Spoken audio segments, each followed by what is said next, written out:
சொல்ல வருகின்ற விடயம், தூக்கமும் உங்களுக்கு மரணம் தான். தூக்கமும் உங்களுக்கு என்னது? ஒரு மரணம் தான். அரபியிலே சொல்லுவார்கள் அந்நௌமு அகுல் மௌத், தூக்கம் என்பது மரணத்தினுடைய சகோதரன் என்று சொல்லுவார்கள். தூக்கத்தை மரணத்தை எடுத்து பாருங்களேன். இந்த உலகத்தில் எவ்வளவுதான் ஒரு மனிதன் மிகப்பெரிய பதவியினுடைய உச்சியில் பொருளாதாரத்தினுடைய உச்சியில் இருந்தாலும் அவனுக்கும் தூக்கம் வரும். அதே தூக்கம் தான் ஒரு சாதாரண ஒரு பாரனுக்கும் வரும். பிஸ்மில்லாஹிர் ரஹ்மானிர் ரஹீம். அஸ்ஸலாமு அலைக்கும் வரஹ்மத்துல்லாஹி வபரகாத்துஹு. அல்ஹம்துலில்லாஹி அல்லதி தஃபர்ரத பில் இஸ்ஸி வல் ஜலால் வ தவஹ்ஹத பில் கிப்ரியாஇ வல் கமால் வ ஜல்ல அனில் அஷ்பாஹி வல் அஷ்கால் வ தல்ல அலா மஅரிஃபத்தின் ஃபஸால அல் இஷ்கால் وأذل من اعتز بغيره غاية الإذلال وتفضل على المطيعين بلذيذ الإقبال لا راد لأمره ولا معقب لحكمه وهو الخالق الفعال. أشهد أن لا إله إلا الله وحده لا شريك له هو الأول والآخر والظاهر والباطن الكبير المتعال. وأشهد أن محمدا عبد الله ورسوله الذي أيده بالمعجزات الظاهرة والآيات الباهرة وزينه بأشرف الخصال وسلم تسليما كثيرا. قال الله تعالى في القرآن الكريم: أعوذ بالله من الشيطان الرجيم. يا أيها الذين آمنوا اتقوا الله حق تقاته ولا تموتن إلا وأنتم مسلمون. விரிந்த விண்ணையும் பரந்த மண்ணையும் படைத்து பரிபாலித்து கொண்டிருக்கும் ஏக வல்லவனான அல்லாஹுக்கே எல்லா புகழும். அல்ஹம்துலில்லாஹ். சாந்தியும் சமாதானமும் எம் சத்திய தூதர் சன்மார்க்க போதகர் எம் உயிரிலும் மேலான முஹம்மது முஸ்தபா ஸல்லல்லாஹு அலைஹி வஸல்லம் அவர்களின் மீதும் அவர்களுடைய வாழ்க்கை வழிமுறையை பின்தொடர்ந்து நடந்த உத்தம சஹாபாக்கள், தாபீன்கள், தபஉ தாபீன்கள், இன்று வரையிலும் அல்லாஹுடைய மார்க்கத்தை அதனுடைய தூய்மை தன்மை, அதனுடைய தூய்மை வடிவம் மாறாமல் கோணாமல் குலையாமல் எடுத்து நடக்கக்கூடிய அனைத்து முஸ்லீம்களின் மீதும் அல்லாஹுடைய அன்பும் ஆதரவும் நேசமும் நெருக்கமும் பாசமும் பரிவும் உண்டாகட்டுமாக. கண்ணியமிகு சகோதரர்களே, சகோதரிகளே, பெரியார்களே, தாய்மார்களே, ஒன்றை நன்றாக அறிய வைத்துக் கொள்ளுங்கள். இத்தகில்லா ஹைசுமா குந்த், எந்த நிலையில் இருந்தாலும் அல்லாஹுவை உள்ளும் புறமும் ஒன்றாய் அஞ்சிக் கொள்ளுங்கள். அது தனிமையில் ஒரு அறைக்குள் இருந்தாலும் சரி, வெளியிலே பகிரங்கமாக மக்களுக்கு மத்தியில் இருந்தாலும் சரி, இறையச்ச வாழ்வும் இஹ்லாஸான அமலும் தான் நித்திய நிலையான வெற்றியை நமக்கு இவ்வுலகிலும் மறு உலகிலும் பெற்றுத்தரும் என்ற உபதேசத்தை உங்களுக்கு மத்தியில் முன்வைத்தவனாக.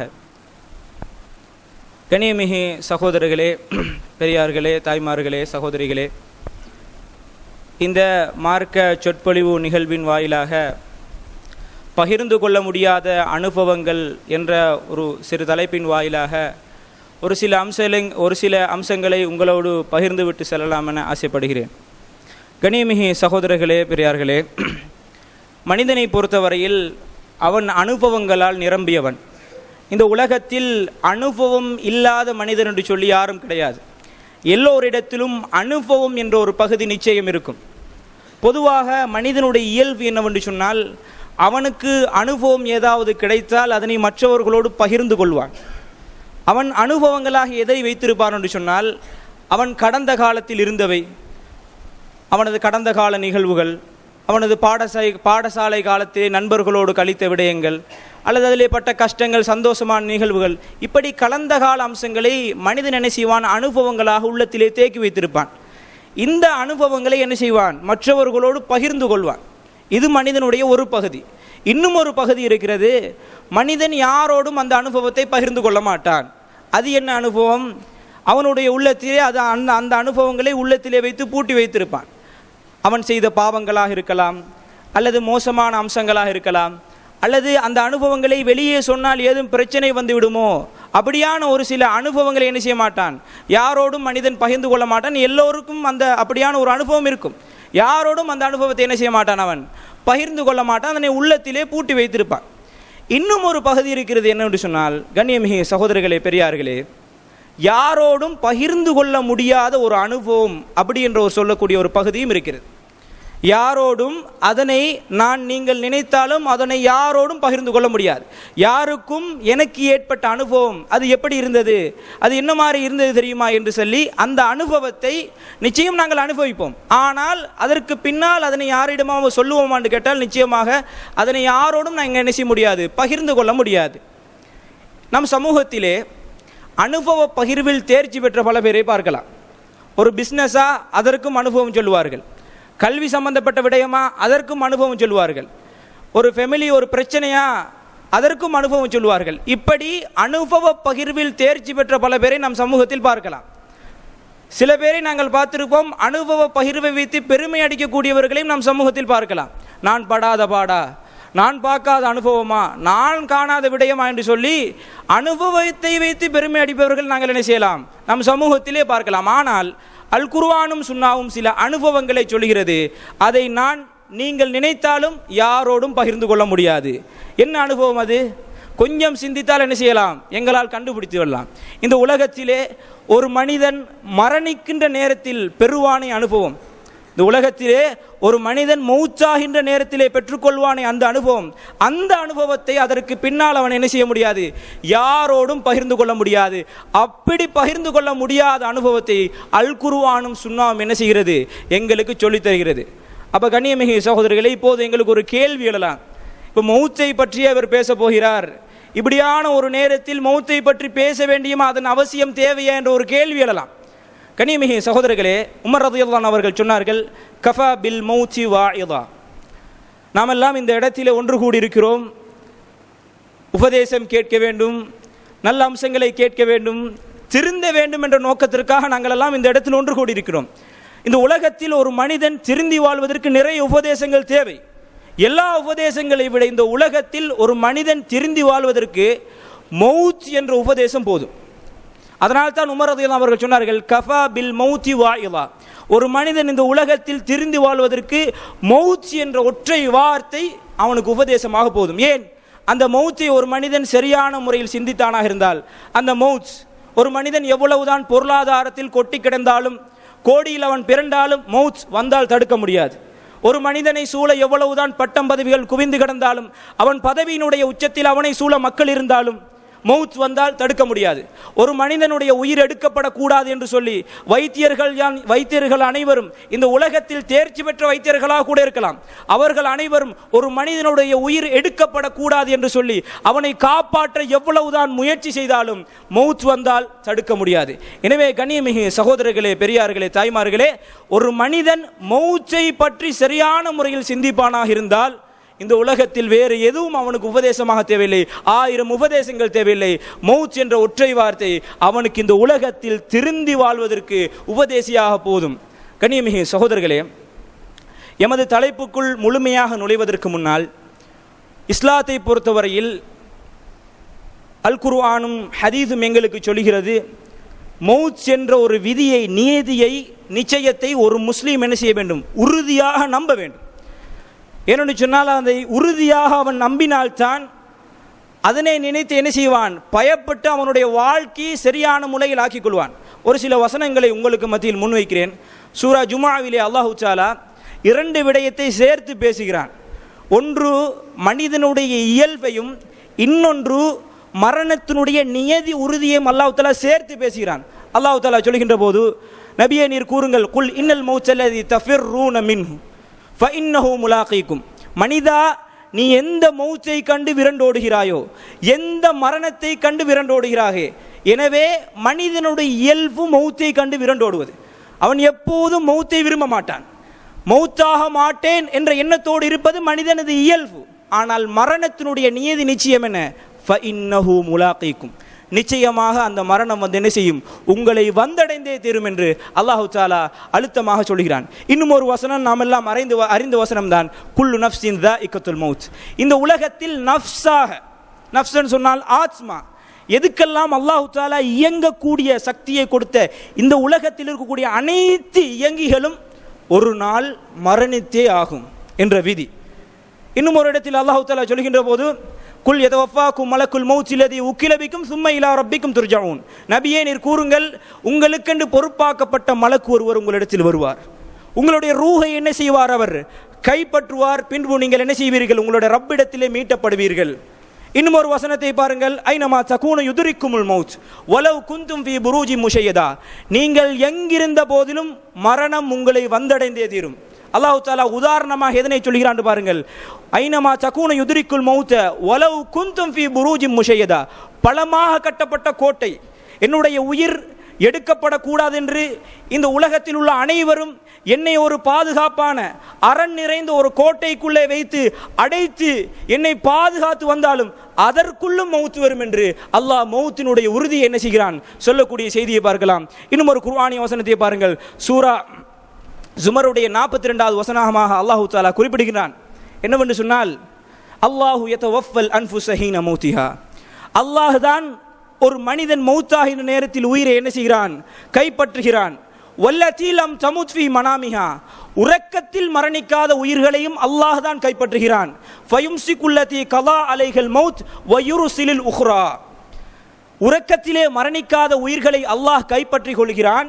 யாருக்கெல்லாம் மீண்டும் உயிர் கொடுக்கப்பட வேண்டும் என்ற நியதி இருக்கிறதோ அவர்களுடைய உயிரை அல்லாஹ் தஆலா மீண்டும் அவர்களுடைய உடம்பிற்கு அனுப்பிவிடுகிறான். வயுர்சிலுல் உக்ரா, அதாவது யாருக்கெல்லாம் உயிர் கொடுக்கப்படக்கூடாது என்ற நியதி இருக்கிறதோ அவர்களுடைய உயிர்களை அல்லாஹ் தஆலா தன்னிடத்திலே வைத்துக் கொள்கிறான். வயுர்சிலுல் உக்ரா, மற்றைய உயிர்களை அல்லாஹ் தஆலா மீண்டும் இந்த பூமிக்கு அனுப்பிவிடுகிறான். இலா அஜலி முஸம்மா, ஒரு குறிப்பிட்ட காலத்திற்கு தான். அப்படி என்று சொல்லிட்டு அல்லாஹ் தஆலா அந்த வசனத்தை முடிக்கின்ற நேரத்தில் இன்ன ஃபீ ذلك لآيات لقوم يتفكرون, சிந்திக்கக்கூடிய சமுதாயத்தினருக்கு இதிலே நிறைய அத்தாட்சிகள் இருக்கிறது அப்படின்னு அல்லாஹ் தஆலா சொல்கிறான். கனியமிகு சகோதரரே, இந்த வசனத்தில் அல்லாஹ் தஆலா என்ன தெரியுமா சொல்கிறான்? நாங்கள் உறங்கினால் எங்களுடைய உயிர்கள் எல்லாம் அல்லாஹ்விடத்தில் இருக்கிறதாம்.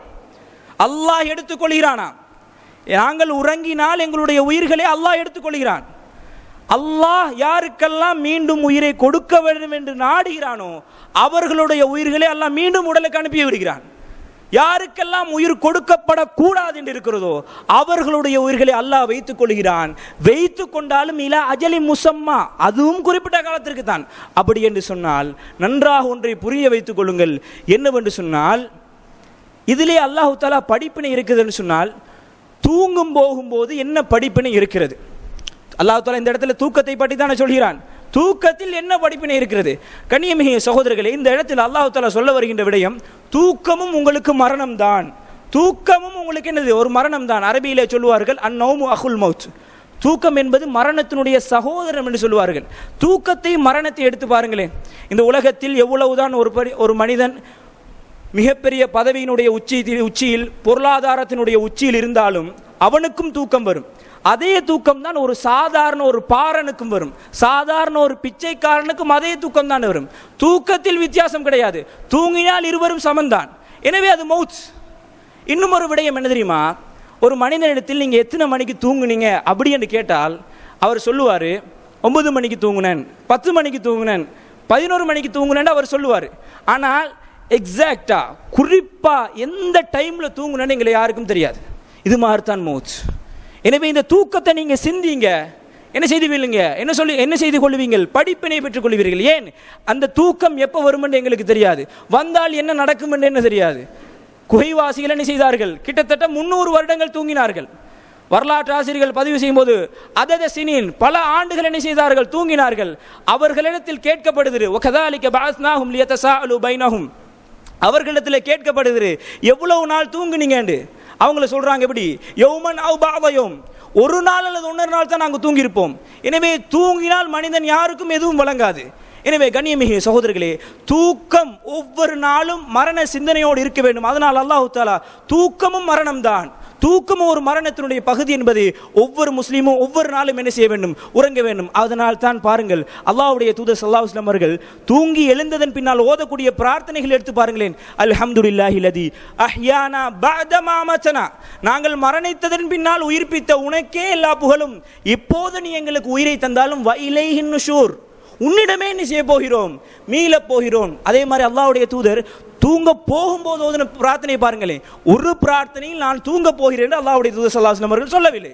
அல்லாஹ்வுடைய தூதர் ஸல்லல்லாஹு அலைஹி வஸல்லம் அவர்கள் ஓதின பிரார்த்தனையை பாருங்கள். பிஸ்மிக ரப்பி வதஅது ஜம்பி, இறைவா உன்னுடைய பெயரை கொண்டு நான் என்ன செய்து விட்டேன்? என்னுடைய முதுகை படுக்கையிலே வைத்து விட்டேன். வபிக அர்ஃபஉஹு, உன்னுடைய பெயரை கொண்டே நான் அதை உயர்த்துகிறேன். இன் அம்சக்த நஃப்ஸி, நான் தூங்கினால் என்னுடைய உயிரை நீ எடுப்பாய் தானே, எடுத்து அப்படி உன்னிடத்தில் நீ வைத்துக் கொண்டால் ஃபர்ஹம்ஹா, அந்த உயிருக்கு நீ இரக்கம் காட்டிவிடியா அல்லாஹ். வ இன் அர்சல்தஹா, மீண்டும் இந்த பூமிக்கு அதனை அனுப்பினால் ஃபஹ்ஃபதுஹா பிமா தஹ்ஃபது பிஹி இபாதக ஸாலிஹீன், நல்லவர்களுடைய சாலிஹீன்களுடைய உயிர்களை நீ எப்படி பாதுகாத்தாயோ அதே மாதிரி என்னுடைய உயிரையும் பாதுகாத்து அல்லாஹ்வுடைய தூதர் தூங்க போகும்போது ஓதக்கூடிய பிரார்த்தனைகள் எடுத்து பாருங்களேன். அனைத்தும் மௌத்தை சிந்திக்கக்கூடிய வகையில் இருக்கிறது. இன்னும் ஒரு பிரார்த்தனையை பாருங்கள். அல்லாஹ்வுடைய தூதர் ஸல்லல்லாஹு அலைஹி வஸல்லம் அவர்கள் ஓதுன அற்புதமான பிரார்த்தனை. இதை எங்களுக்கு சொல்கிறார் அல்லாஹ்வுடைய தூதர். நீங்கள் தூங்க போகும்போது உங்களுடைய கடைசி பிரார்த்தனையாக இதை ஆக்கிக் கொள்ளுங்கள். என்ன பிரார்த்தனை? அல்லாஹும்ம அஸ்லம்து நஃப்ஸி இலைக், யா அல்லாஹ் என்னுடைய உயிரை உன்னிடத்தில் ஒப்படைக்கிறேன். வவஜ்ஜஹது வஜ்ஹி இலைக், என்னுடைய முகத்தை உன் பக்கம் திருப்பி விட்டேன். வஅல்ஜஅது ظஹரி இலைக், என்னுடைய முதுகை உன்னிடத்தில் ஒப்படைத்து விட்டேன். முதுகை ஒப்படைத்து விட்டேன் என்று அல்லாஹ்வுடைய தூதர் ஸல்லல்லாஹு அலைஹி வஸல்லம் சொல்கிறார்கள். இதனுடைய விளக்கம் என்ன? கனிமிகு சகோதரர்களே, முதுகு என்பது ஒரு நம்பிக்கை சார்ந்த ஒரு பகுதி. அதனால தான் இந்த உலகத்தில் நமக்கு யாராவது நம்பிக்கை துரோகம் செஞ்சால் நாங்கள் சொல்லுவோமே முதுகுல குத்திட்டான்னு. அப்போ அந்த முதுகு என்பது இந்த நம்பிக்கை. அந்த அனைத்து நம்பிக்கையும் யா அல்லாஹ் உன்னிடத்தில் ஒப்படைக்கிறேன். ரஹ்பத்தன் வரஹ்பத்தன் இலைக், உன் மீது கொண்ட ஆசையும் தான், உன் மீது கொண்ட அச்சமும் தான். லா மல்ஜா வலா மன்ஜா மின்க இல்லா இலைக், உன்னை விட்டு நான் ஒதுங்க வேண்டும் என்றாலும் உன்னிடத்தில் தான் வரணும். சொர்க்கத்தை படைத்ததும் அல்லாஹ் தான், நரகத்தை படைத்ததும் அல்லாஹ் தான். அல்லாஹ்வுடைய ஒரு முடிப்பார்கள் கடைசியாக, ஆமன்து பி கிதாபிக அல்லதி அன்ஸல்த வ நபியிக அல்லதி அர்ஸல்த, இறைவா நீ இறக்கிய வேதத்தை நான் ஈமான் கொண்டு விட்டேன், நீ அனுப்பிய நபியை நான் ஈமான் கொண்டு விட்டேன் என்று அல்லாஹ்வுடைய தூதர் கடைசியாக தூங்க போகும்போது இந்த பிரார்த்தனை எங்களுக்கு கற்றுத்தருகிறார்கள். அப்படி என்று சொன்னால் இந்த பிரார்த்தனைகள் எங்களுக்கு உணர்த்துகிற விஷயம் தூக்கமே மரணம் தான். எனவே ஒவ்வொரு நாளும் நாங்கள் உறங்கச் செல்கின்ற போது, தலையணையிலே கொண்டு போய் எங்களுடைய தலைகளை வைக்கின்ற போது சிந்திக்க வேண்டும், அடுத்த நாள் நான் காலை பொழுதை அடையும் போது அல்லாஹ் கைப்பற்றிய உயிர்களில் என்னுடைய உயிர் இருக்கிறதா அல்லது அல்லாஹ் தஆலா விட்ட உயிர்களில் என்னுடைய உயிர் இருக்கிறதா என்பதை என்ன செய்ய வேண்டும்? புரிந்து கொள்ள வேண்டும். இன்னும் ஒரு செய்தியை பாருங்கள், இன்னும் ஒரு ஹதீஸை, இதனை ஆழமாக புரிந்து கொள்ள வேண்டும் என்பதற்காக தூக்கமும் மரணம் தான், அது ஒரு மரணத்தினுடைய பகுதி என்பதை சிந்திக்க வேண்டும் என்பதற்காக ஒரு ஹதீஸை சொல்கிறேன். பாருங்கள், அல்லாஹ்வுடைய தூதர் ஸல்லல்லாஹு அலைஹி வஸல்லம் அவர்கள் ஒரு நாள் தன்னுடைய மகளான ஃபாத்திமா ரலியல்லாஹு அன்ஹா அவருடைய வீட்டிற்கு இரவு நேரத்திலே, நன்றாக பிற்பட்ட இரவு நேரத்திலே செல்கிறார்கள். அங்கு சென்றால் அலி ரலியல்லாஹு அன்ஹு அவர்களும் ஃபாத்திமா ரலியல்லாஹு அவர்களும் இருக்கிறார்கள். அல்லாஹ்வுடைய தூதர் இருவரையும் பார்த்து கேட்கிறார்கள், அலா துஸல்லியான், நீங்கள் இருவரும் தொழவில்லையா, இரவு தொழுகை தொழவில்லையா? அப்போது அலி ரலியல்லாஹு அவர்கள் பதில் சொல்கிறார்கள், யா ரசூலுல்லாஹ் அன்ஃபுசுனா பியதில்லாஹ், நாங்கள் உறங்கினால் எங்களுடைய உயிர்கள் எல்லாம் அல்லாஹ்விடத்தில் எல்லாம் இருக்கும். இன்ஷா அய்யபஅஸனா பஅஸனா, அல்லாஹ் நாடி எங்களை எழுப்பாட்டியிருந்தால் நாங்கள் எழுப்பியிருப்போம். கேட்பதற்கு ஒரு லொஜிக்கான சரியான பதில் மாதிரி தான். நாங்கள் உறங்கினா எங்களோட அல்லாஹ் இடத்துல உயிர்கள், அல்லாஹ் எழுப்பியிருந்தால் நாங்கள் எழுப்பியிருப்போம். அல்லாஹ்வுடைய தூதர் ஸல்லல்லாஹு அலைஹி வஸல்லம் அவர்கள் இந்த துஆவை, இந்த வார்த்தையை கேட்டுவிட்டு எதையும் பேசவில்லை.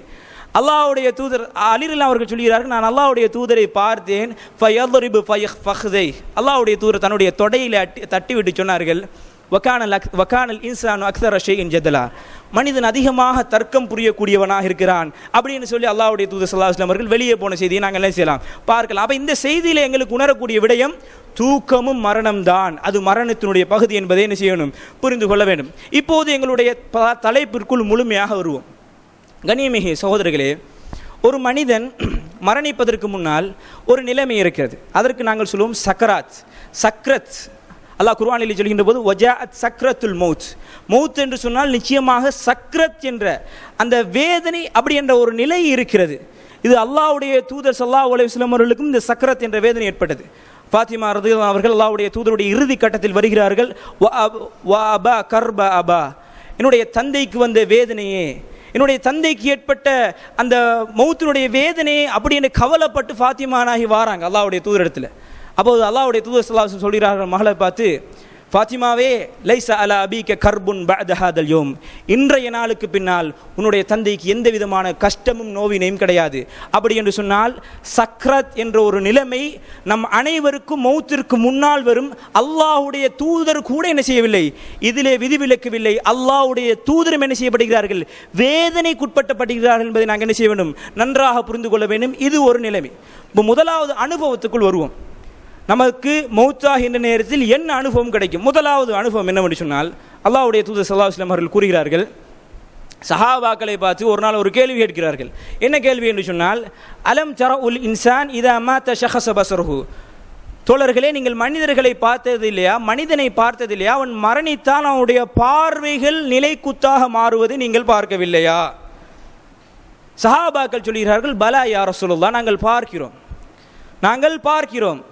ரசூல் ஸல்லல்லாஹு அலைஹி வஸல்லம் அவர்கள் அதற்கான காரணத்தை சொல்கிறார்கள். என்னத்துக்கு பார்வை ஒரு மனிதனுடைய மௌத்தாகின நேரத்தில் உயர்கிறது என்று சொன்னால், நாங்களும் பார்த்திருப்போம் அப்படியான ஒரு நிலைமை மனிதர்கள் மௌத்தாகின நேரத்தில். அப்போ ரசூல் ஸல்லல்லாஹு அலைஹி வஸல்லம் அவர்கள் சொல்கிறார்கள், ஃபதாலிக ஹீன யத்பஉ பஸருஹு நஃப்ஸா, அந்த பார்வை ஏன் புரண்டு மேலே போகிறதுன்னு சொன்னால், மலக்குல் மௌத் ரூஹை அப்படி கலட்டி எடுத்து கொண்டு போகும்போது அந்த ரூஹை பின்துயர்ந்து பார்க்கக்கூடிய பார்வைதான். அல்லாஹ் தஆலா குர்ஆனிலே சொல்கின்ற போது முஃமின்களுடைய பண்புகளை பற்றி சொல்கின்ற போது யகாஃபூன யௌமன் ததகல்லபு ஃபீஹில் குலூபு வல் அப்சார், அந்த முஃமின்கள் ஒரு நாளுக்காக அஞ்சு கொள்வார்கள். அந்த நாள் எப்படி உள்ளங்களும் பார்வைகளும் புரண்டு நிலைக்குத்தாக மாறக்கூடிய நாளுக்கு அஞ்சு கொள்வார்கள். அல்லாஹ் தஆலா அநியாயக்காரர்களை பற்றி சொல்கின்ற போது வமல்லாஹு பிகாஃபிலின் அம்மா யஅமலு ஸாலிமூன் இன்னமா யுஅখিরுஹும் லியௌமின் தஷ்ஹஸு ஃபீஹில் அப்சார். அல்லாஹ் தஆலா அநியாயக்காரர்கள் செய்யக்கூடிய அநியாயத்தை விட்டு பராமுகமாக இருக்கவில்லை, ஒரு நாளுக்காக காத்து கொண்டிருக்கிறான் அல்லாஹ். அந்த நாள் எப்படிப்பட்ட நாள் தெரியுமா? அவர்களுடைய பார்வைகள் எல்லாம் புரண்டு நிலை குத்தாக மாறக்கூடிய நாள். அப்படி என்று சொன்னால் குறித்து வைத்துக் கொள்ளுங்கள். முதலாவது அனுபவம் நானும் தான் நீங்களும் தான். மரணிக்கின்ற நேரத்தில் என்னுடைய உங்களுடைய பார்வைகள் என்ன செய்யும்? நிலை குத்தாக மாறும் என்ற ஒரு அனுபவத்தை. இரண்டாவது அனுபவம், அல்லாஹ்வுடைய தூதர் ஸல்லல்லாஹு அலைஹி வஸல்லம் அவருடைய மகளான ஃபாத்திமா ஜைனப் ரலியல்லாஹு அன்ஹா அவருடைய மகள், அல்லாஹ்வுடைய தூதருடைய பேத்தி, மரணிக்கின்ற தருவாயில் இருந்து கொண்டிருக்கிறார்கள். அப்போது ஜைனப் ரலியல்லாஹு அன்ஹா அவர்கள் அல்லாஹ்வுடைய தூதருக்கு செய்தி அனுப்புகிறார்கள். என்ன செய்தி? இப்படித்தான் பேத்தி சுகமில்லாத ஒரு கட்டத்தில் இருக்கிறாங்க, வாங்க தந்தையேன்னு ஒரு செய்தி அனுப்புகிறாங்க. அல்லாஹ்வுடைய தூதர் சஅத் பின் முஆத், ஸெய்த் பின் சாபித், இப்படி நிறைய சஹாபாக்களோடு இருக்கிறார்கள். அல்லாஹ்வுடைய தூதர் இந்த செய்தியை கேட்டுவிட்டு மகளுக்கு என்ன செய்கிறார்? அல்லாஹ்வுடைய தூதர் ஆறுதல் வார்த்தை சொல்லி அனுப்புகிறார்கள். என்ன ஆறுதல் வார்த்தைன்னு? ஒரு அழகான ஒரு ஆறுதல் வார்த்தை. என்னவென்று சொன்னால், இன்னலில்லாஹி மா அஹத் வலஹு மா அத்தா வகுல்லு ஷைஇன் இன்தஹு பிஅஜலி முஸம்மா ஃபல்தஸ்பிர் வல்தஹ்தசிப். இன்னலில்லாஹி மா அஹத், கொடுப்பதும் எடுப்பதும் அல்லாஹ்வுக்குரியது. அல்லாஹ் தந்தான், எடுத்து விட்டான். இன்னலில்லாஹி மா அஹத் வலஹு மா அத்தா வகுல்லு ஷைஇன் இன்தஹு பிஅஜலி முஸம்மா.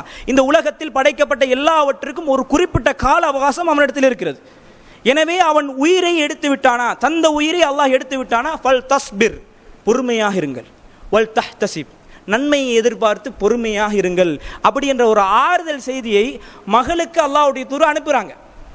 மகள் திருப்பி அனுப்புகிறாங்க செய்தி என்னவென்று சொன்னால், வல்லாஹி, அல்லாஹ்வின் மீது ஆணையாக அல்லாஹ்வுடைய தூதர் இந்த இடத்துக்கு வந்தேயாக வேண்டும் என்று அந்த சத்தியத்தை காப்பாற்றுவதற்காக அல்லாஹ்வுடைய தூதர் ஸல்லல்லாஹு அலைஹி வஸல்லம் என்ன செய்கிறாங்க? மகள்ற வீட்டுக்கு போகிறாங்க. போனதன் பின்னால் ஃபருஃபிஅ ஸபிய்யு, அந்த குழந்தை அல்லாஹ்வுடைய தூதருடைய அந்த மடிக்கு கொடுக்கப்படுகிறது. அல்லாஹ்வுடைய தூதருடைய கைக்கு என்ன செய்கிறது? அந்த குழந்தை கொடுக்கப்படுகிறது. ஹதீஸிலே வருகிறது வார்த்தை வனஃப்ஸுஹு தகஅக, அப்படின்னு சொன்னால் அந்த குழந்தையை அல்லாஹ்வுடைய தூதர் தூக்குகின்றார்கள். தூக்குகின்ற போது அந்த குழந்தையினுடைய நெஞ்சு பகுதியிலிருந்து ஒரு வகையான சப்தமும் ஒரு வகையான அசைவும் ஏற்படுகிறது. அது என்னது என்று சொன்னால், இந்த உலகத்திலிருந்து அந்த உடம்பிலிருந்து ரூஹ் பிரிகின்ற நேரத்தில் அங்கும் இங்கும் தடுமாறும். அந்த தடுமாறக்கூடிய சப்தம் என்ன செய்யும்? எங்களுக்கு அருகில் உள்ளவர்கள் என்ன செய்வார்கள்? செவியேற்பார்கள். குறித்துக் கொள்ளுங்கள். இரண்டாவது அனுபவம், நானும் தான் நீங்களும் தான். மௌத்தாகின்ற நேரத்தில் என்னுடைய அந்த பகுதியிலிருந்தும் என்ன செய்யும்? அந்த ரூஹ் வெளிப்படுவதற்கான அந்த சப்தமும் அசையும் எங்களுடைய உடம்பிலிருந்து வெளிப்படும். அதை எங்களுக்கு அருகில் உள்ளவர்கள் என்ன செய்வார்கள்? செவியேற்பார்கள். அப்போ அல்லாஹ்வுடைய தூதர் இந்த சப்தத்தை செவியேற்றதன் பின்னால் அல்லாஹ்வுடைய தூதர் அழ ஆரம்பிக்கிறார்கள். பக்கத்தில் இந்த சஅத் பின் முஆத் ரலியல்லாஹு அவர்கள் கேட்கிறார்கள், மா ஹாதா யா ரசூலல்லாஹ், நீங்கள் அழுகின்றீர்களா? நீங்களா அழுகின்றீர்கள் என்று. அப்போ அல்லாஹ்வுடைய தூதர் ஸல்லல்லாஹு அலைஹி வஸல்லம் சொல்கிறார்கள், ஹாதா ரஹ்மா, ஹாதிஹி ரஹ்மா, இது அன்பு, இது இரக்கம், பாசத்தின் காரணமாக இந்த அழுகை வருது. ஜஅலஹல்லாஹு ஃபீ குலூபி மன் ஷாஅ மின் இபாதி, அல்லாஹ் தான் நாடி அடியார்களுடைய உள்ளத்தில் இந்த அன்பை வைத்திருக்கிறான். அப்படி என்று சொல்லக்கூடிய செய்தியை நாங்கள் என்ன செய்யலாம்? பார்க்கலாம். எனவே இரண்டாவது அனுபவம் குறித்து வைத்துக் கொள்ளுங்கள். ரூஹ் பிரிகின்ற நேரத்தில் ஒரு வகையான அசைவு எங்களுடைய உடம்பிலிருந்து வரும். அந்த சப்தத்தை எங்களுக்கு அருகில் உள்ளவர்கள் என்ன செய்வார்கள்? செவியேற்பார்கள். அடுத்த ஒரு அனுபவத்தை பாருங்கள். இந்த ஹதீஸிலே எங்களுக்கு ஏராளமான அனுபவத்தை பெற்றுக்கொள்ளலாம். அதாவது ஒரு நாள் ஷுரைஹ் இப்னு ஹானி என்று சொல்லக்கூடிய ஒரு தாபிஈ, அவர் என்ன செய்கிறார்? ஆயிஷா ரலியல்லாஹு அன்ஹா அவரிடத்தில் வருகிறார். வந்து ஆயிஷா ரலியல்லாஹு அன்ஹா அவர்களே, அபூ ஹுரைரா ஒரு ஹதீஸை சொல்கிறார். அந்த ஹதீஸ் உண்மையாக இருந்தால் அல்லாஹ்வுடைய தூதர் கூறியதாக, அபூ ஹுரைரா சஹாபி, ஷுரைஹ் இப்னு தாபி. அப்போ ஷுரைஹ் இப்னு ஹானி வந்து உம்முல் முஃமினீன்ட்ட சொல்கிறாரு, ஆயிஷா ரலியல்லாஹு அவர்களே, அபூ ஹுரைரா ஒரு ஹதீஸை சொல்கிறார், அல்லாஹ்வுடைய தூதர் சொன்னதாக. அந்த ஹதீஸ் உண்மையாக இருந்தது என்று சொன்னால் நாமெல்லாம் இந்த உலகத்தில் அழிந்து விட்டோம் அப்படின்னு சொல்றார்.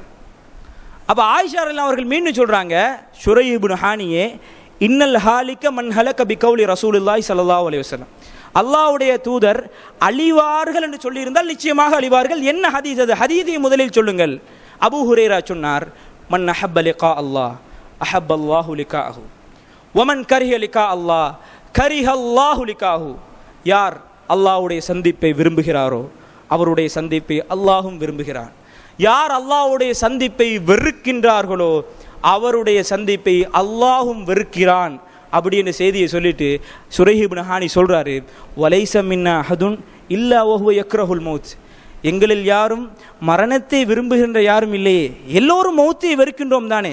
இதில் என்ன விடயம் என்று சொன்னால், நாங்கள் அல்லாஹ்வை சந்திக்க வேண்டும் என்று சொன்னால், சொர்க்கத்தை அடைய வேண்டும் என்று சொன்னால் தடையாக இது இருக்கிறது, மௌத். சொர்க்கம் போக வேண்டும் என்ற ஆசை இருக்கிறது, அல்லாஹ்வை சந்திக்க வேண்டும் என்ற ஆசை இருக்கிறது. ஆனால் மௌத்தாக யாருக்கும் ஆசை இல்லை. அந்த சஹாபி அந்த நோக்கத்தில் சொல்கிறார், அல்லாஹ்வை சந்திக்க ஆசைப்பட வேண்டும் என்றால் நாங்கள் மௌத்தையும் ஆசைப்படுகிறோமே, மௌத்தையும் ஆசைப்பட வேண்டுமே. ஆனால் நாங்கள்லாம் வலைஸ மின்னா அஹதுன் இல்லா வஹுவ யக்ரஹுல் மௌத், நாம் எல்லாம் மௌத்தை வெறுத்தவர்களாகத்தான் இருக்கிறோம். அப்படி என்றால் இந்த ஹதீஸினூடாக நாங்கள்லாம் இந்த உலகத்தில் அழிந்து விட்டோம் தானே என்ற அர்த்தம். அப்படி என்று சொன்னபோது ஆயிஷா ரலியல்லாஹு அவர்கள் சொல்கிறார்கள், ஷுரைஹ் இப்னு ஹானியே, நீ கூறிய ஹதீஸ் உண்மைதான், சரியான ஹதீஸ் தான், அல்லாஹ்வுடைய தூதர் கூறிய ஹதீஸ் தான், ஆனால் நீ விளங்கிய விளக்கம் கிடையாது அப்படி என்று சொல்லிட்டு ஒரு 4 அனுபவத்தை சொல்கிறார். என்னன்னு சொன்னால், இந்த ஹதீஸை எப்படி புரிந்து கொள்ள வேண்டும் என்றால் ஷுரைஹ் இப்னு ஹானியே இந்த 4 அனுபவத்தை ஆயிஷா நாய் சொல்றாங்க. முதலாவது, வலாக்கின் இதா ஷஹஸல் பஸர், பார்வைகள் என்ன செய்யும், நிலை குத்தாக மாறும். வஹஷ்ரஜ சத்ர், எப்படி ஈயத்தை நெருப்பிலே கொதிக்க வைக்கும் போது அந்த சப்தம் எப்படி கேட்குமோ அதே போன்று ரூஹ் வெளிப்படும் போது உன்னுடைய நெஞ்சு பகுதியிலிருந்து சத்தம் வெளிப்படும். வக்ஷ அர்ரல் ஜில்த், உன்னுடைய தோள்கள் எல்லாம் என்ன செய்யும், திமித்து போகும். வதஷன்னஜத்தில் அசாபி, உன்னுடைய கைகள் கால்களுடைய விரல்கள் ஒன்றை ஒன்றை என்ன செய்யும், பின்னிக்கொள்ளும். இந்த 4 அனுபவம், பார்வைகள் நிலை குத்தாக மாறி உள்ளம் என்ன செய்யும், துடிதுடித்து போய் தோள்களெல்லாம் திமித்து ஒரு வகையான நிலையை அடைந்து எங்களுடைய கைகள் கால்களுடைய விரல்கள் எல்லாம் ஒன்றை ஒன்று பின்னிக் கொள்ளக்கூடிய அந்த நிலைமை இருக்கிறது அல்லவா. இந்த நிலைமையில் நீ அல்லாஹ்வுடைய சந்திப்பை விரும்பினால் அல்லாஹ் உன்னை விரும்புவான், அல்லாஹ் உன்னுடைய சந்திப்பை விரும்புவான். இந்த நிலைமையில் நீ அல்லாஹ்வுடைய சந்திப்பை வெறுத்தால் அல்லாஹ் என்ன செய்வான், உன்னுடைய சந்திப்பை வெறுப்பான் என்று சொன்னால், கண்ணியமிகு சகோதரர்களே, இந்த ஒரு ஹதீஸை நாங்கள் உள்ளத்தில் ஆழமாக பதிவைத்துக் கொள்ளும். என்னவென்று சொன்னால், நாம் அனைவரும் நிச்சயம் மரணத்தை சந்திக்க போகிறோம். யாரும் அதிலிருந்து விதிவிலக்கானவர்கள் கிடையாது. பிறப்பு என்ற ஒன்று நிச்சயம் இருக்கிறது என்று சொன்னால் நிச்சயமாக இறப்பு என்ற ஒரு விடயமும் இருக்கிறது. நிச்சயம் நாங்கள் மரணிப்போம். மரணிக்கின்ற நேரத்தில் மலக்குல் மௌத்தை காணுவோம், எமது நிலைமையை காணுவோம். ரஹ்மாவினுடைய அதாபு வந்து எங்களுடைய ரூஹை கைப்பற்ற போகிறதா, அல்லது ரஹ்மாவினுடைய மலக்கு வந்து எங்களுடைய உயிரை கைப்பற்ற போகிறாரா, அல்லது அதாபினுடைய மலக்கு வந்து எங்களுடைய உயிரை கைப்பற்ற போகிறாரா, எல்லா விதமான அனுபவங்களையும் நாங்கள் அந்த நேரத்தில் பெறுவோம். அந்த நேரத்தில் ஒரு முஸ்லீம் என்ன செய்ய வேண்டும், அல்லாஹ்வுடைய சந்திப்பை விரும்ப வேண்டும். அந்த அனுபவங்கள் எல்லாம் அவனுக்கு தென்படுகின்ற போது அவன் அல்லாஹ்வுடைய சந்திப்பை எப்படி விரும்ப வேண்டும். யா அல்லாஹ், ஏதோ உனக்கு பிடித்த அமைப்பில் ஒரு 10 வருடங்கள் 20 வருடங்கள் ஜமாத்தாக நான் தொழுதிருக்கிறேன், ஏதோ ஒரு அமல் இபாதத்துக்கள் யா அல்லாஹ் நான் செய்திருக்கிறேன், இந்த உலகத்தில் உனக்கு கட்டுப்பட்டவனாக வாழ்கிறேன், இப்போது எனக்கு விளங்குகிறது நான் மரணிக்கப் போகின்றேன் என்று. எனவே யா அல்லாஹ், உன்னுடைய சந்திப்பை நான் விரும்புகிறேன். அந்த நேரத்தில் ஒரு மனிதன் அல்லாஹ்வுடைய சந்திப்பை வெறுத்தால் யார் வெறுப்பான்? காபிர்கள் வெறுப்பார்கள். அவர்களுடைய உயிர்களை கைப்பற்றுகின்ற வருகின்ற நேரத்தில் இந்த அனுபவத்தை எல்லாம் அவர்கள் பெறுகின்ற நேரத்தில் வெறுப்பார்கள். ஏன் வெறுப்பார்கள்? யா அல்லாஹ், இப்போது எனக்கு சத்தியம் விளங்குகிறது, இவ்வளவு காலம் நான் உன்னை ஏற்கவில்லை யா அல்லாஹ், எனக்கு இப்போதுதான் யா அல்லாஹ் விளங்குது, எனக்கு அவகாசம் தாயா அல்லாண்டு அவனுடைய ரூஹ் என்ன செய்யும், அந்த உடலை விட்டு வருவதற்கு மறுக்கும். அந்த நேரத்தில் அவன் என்ன செய்வான், அல்லாஹ்வுடைய சந்திப்பை வெறுத்தவனாக இருப்பான். அவனுடைய சந்திப்பை என்ன செய்கிறான், அல்லாஹும் வெறுக்கிறான். எனவே இவை அனைத்தும் அனுபவம். இந்த நன்றாக புரிந்து கொள்ளுங்கள். இந்த அனைத்து அனுபவங்களும் இது அல்லாமல் நீங்கள் சூரா கியாமாவை எடுத்து வாசியுங்கள், அதிலேயும் அல்லாஹு தாலா ஏராளமான அனுபவங்களை சொல்கிறான். சூரா வாக்கியாவை எடுத்து வாசித்து பாருங்கள், அதிலேயும் அல்லாஹு தாலா அனுபவங்களை சொல்கிறான். அப்போ இதுவை அனைத்தும் அனுபவங்கள். நாம் எல்லாம் மௌத்தாகின்ற நேரத்தில் நிச்சயம் இந்த அனுபவத்தை அனுபவிப்போம். அதனால்தான் ஃபிர்அவுன் கூட இந்த அனுபவத்தை எல்லாம் கண்டதன் பின்னால் அல்லாஹ்விடத்தில் கடலில் மூழ்க போகின்ற நேரத்தில் சொன்னான், யா அல்லாஹ், நான் ஈமான் கொள்கிறேன், யா அல்லாஹ் நான் ஈமான் கொள்கிறேன். அல்லாஹ் சொன்னான், ஆல் ஆன வகத அசைத்த கபுலு வகுந்த மினல் முஃப்சிதீன், இவ்வளவு காலம் நிராகரித்து விட்டு, இவ்வளவு காலம் மறுத்து விட்டு, இவ்வளவு காலம் ஏற்காமல் விட்டு, இப்போதா உனக்கு நேரம் வந்தது அப்படி என்று ஃபிரௌனுடைய அந்த ஈமானி அந்த வார்த்தையை அல்லாஹ் தஆலா என்ன செய்தார், வீணாக்கி அவனுக்கு அழிவை கொடுத்ததை நாங்கள் என்ன செய்யலாம், பார்க்கலாம். இந்த அனுபவங்கள் எல்லாம் தென்படுவதற்கு முன்னால் நாங்கள் என்ன செய்ய வேண்டும், அல்லாஹ்வை முழுமையாக அஞ்சி எம்முடைய வாழ்க்கையை மௌத்துக்கு ஏற்றால் போல் என்ன செய்ய வேண்டும், நல்ல மனிதனாக நல்ல அடையாளங்களோடு மௌத்தாகக்கூடிய ஒரு மனிதனாக நாங்கள் என்ன செய்ய வேண்டும், இந்த உலகத்தில் வாழ வேண்டும். அதற்கு என்ன செய்ய வேண்டும், அதற்கான வழிகள் என்று சொன்னால் நன்றாக ஒன்றை புரிந்து கொள்ளுங்கள். வ அனீபு இலா ரப்பிக்கும், அல்லாஹ்வின் பக்கம் மீளுங்கள், அதிகமாக இஸ்திஃபார் செய்யுங்கள், அதிகமாக அல்லாஹ்விடத்தில் பாவ மன்னிப்பு செய்து கொள்ளுங்கள். அல்லாஹ்வுடைய தூதர் ஸல்லல்லாஹு அலைஹி வஸல்லம் அவர்கள் எல்லாவற்றுக்குமான சிறப்பை பெற்ற அல்லாஹ்வுடைய தூதர் ஸல்லல்லாஹு அலைஹி வஸல்லம் அவர்கள் ஒரு நாளைக்கு 100 தடவை அல்லது இன்னும் ஒரு ஹதீஸிலே 70 தடவை நான் என்ன செய்வேன், அஸ்தக்ஃபிருல்லாஹ் வ அத்தூபு இலைஹி, அல்லாஹ்விடத்தில் நான் என்ன செய்வேன், இஸ்திக்ஃபார் செய்வேன் என்று அந்த தூதரே பாவ மன்னிப்பு கேட்டிருக்கிறான்னு சொன்னால் நாங்கள் எவ்வளவு கேட்க வேண்டும். கண்ணியமிகு சகோதரர்களே, இந்த உலகத்தில் நாங்கள் அல்லாஹுக்கு செய்கின்ற மாறு செய்வதைப் போல மனிதனுக்கு கூட நாங்கள் அப்படி மாறு செய்வது கிடையாது. அல்லாஹ்வுக்கு நாங்கள் மாறு செய்வதைப் போல மனிதனுக்கு கூட அப்படி மாறு செய்வது கிடையாது. ஏன், காலையில் அழகாக ஃபஜ்ரை தொழுது அழகான முறையில் என்ன செய்கிறோம், அல்லாஹ்வை வணங்குகிறோம். மாலையாவதற்கு முன்னு பாவம் செய்து அல்லாஹ்வுடைய வெறுப்பை பெற்று விடுகிறோம். திருப்பியும் என்ன செய்கிறோம், இப்படி அல்லாஹ்வுக்கு கொடுத்த வாக்கை மீறி அல்லாஹ்வுக்கு வாக்கு மீறியவர்களால் நாங்கள் நடக்கிறோம். அப்போ கண்ணியமிகு சகோதரர், நாங்கள் எவ்வளவு இஸ்திக்ஃபார் செய்ய வேண்டியிருக்கிறது. எனவே அதிகமாக இஸ்திக்ஃபார் செய்யுங்கள். இமாம் குர்துபி ரஹிமஹுல்லாஹ் அவர்கள் சொல்கிறார்கள், இஸ்திக்ஃபாரை நீங்கள் வெறுமனே வார்த்தையால் சொல்லாதீங்க. நீங்க வாயால இஸ்திக்ஃபார் சொன்னா அது செல்லுபடியாகாது. அந்த இஸ்திக்ஃபாரை சரி செய்ய நீங்க இன்னும் ஒரு இஸ்திக்ஃபார் செய்யணும். நீங்க வாயால சொன்ன இஸ்திக்ஃபாரை சரி செய்ய, அஸ்தக்ஃபிருல்லாஹ்னு சொன்ன அந்த இஸ்திக்ஃபாரை சரி செய்ய இன்னும் ஒரு இஸ்திக்ஃபார் நீங்க என்ன செய்ய வேண்டும். எனவே அஸ்தக்ஃபிருல்லாஹ் அதிகம் நாங்கள் என்ன செய்ய வேண்டும், அல்லாஹ்விடத்தில் பாவ மன்னிப்பு கேட்க வேண்டும். எனவே இவை அனைத்தும் அனுபவம். நிச்சயமாக நாங்கள் எல்லாரும் மரணத்தை சந்திக்க இருக்கின்றோம். அந்த நேரத்தில் இந்த அனுபவங்கள் எல்லாம் தென்படுகின்ற போது அல்லாஹ்வுடைய சந்திப்பை விரும்பிய ஒரு அடியானாக நானும் நீங்களும் மாறுவோமாக என்று கேட்டு என்னுடைய உரையை முடித்துக் கொள்கிறேன். வ ஆகிரு தஅவானா அல்ஹம்துலில்லாஹி ரப்பில் ஆலமீன். ரப்பனா தகப்பல் மின்னா இன்னக அன்தஸ் ஸமீஉல் அலீம்.